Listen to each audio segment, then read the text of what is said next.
The use of particle baits in carp fishing is extremely popular due to their versatility and effectiveness. The majority of particle baits are hard nuts or seeds, and as such they need preparing correctly before they enter the water. That said, don't let this put you off using particles, because if they're prepared correctly they can be devastating. Preparing particles is quite simple. All you will need is 2 buckets that have lids, a saucepan and a wooden spoon. The preparations phase is crucial with particles, and it definitely shouldn't just be looked at as another hassle prior to leaving on your fishing session.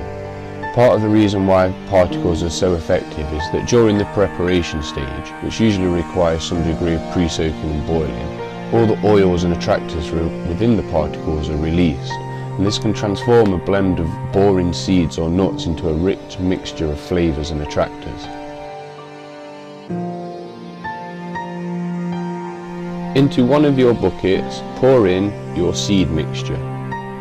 Over the top of that, pour boiling water to the quantity that allows 4 to 5 inches above the top of the seed level. It's at this point that you'd add any salt or sugar, chili or garlic, or whatever your personal twist to how you prepare particles is. Give it a good stir up and then pop the lid on. And leave that to sit for 24 hours.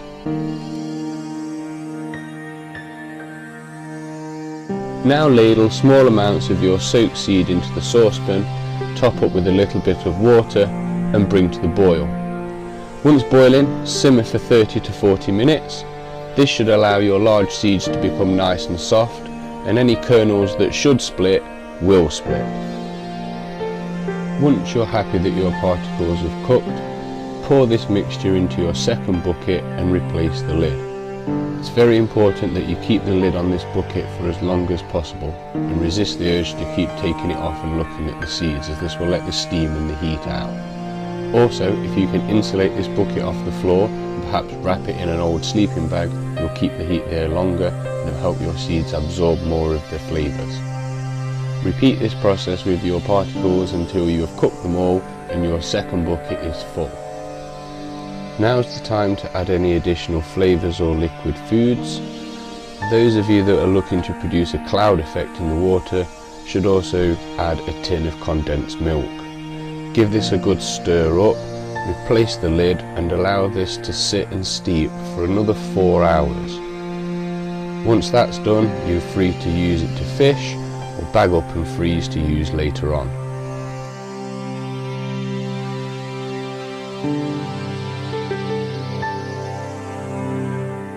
This video focuses in detail on the most popular types of particles that need preparing. Each seed is addressed individually, showing you how long to soak it for, as well as how long to cook it for. We also give you a picture of an uncooked seed and a picture of the cooked seed. Please use these photos purely as a reference point. Whilst we are addressing these seeds individually, it is important to remember that most anglers will fish these in an assortment of particles rather than just one type. This provides the fish with a variety of food sources of different sizes, textures, flavours and colours, and will increase the fish's confidence in feeding over a baited area.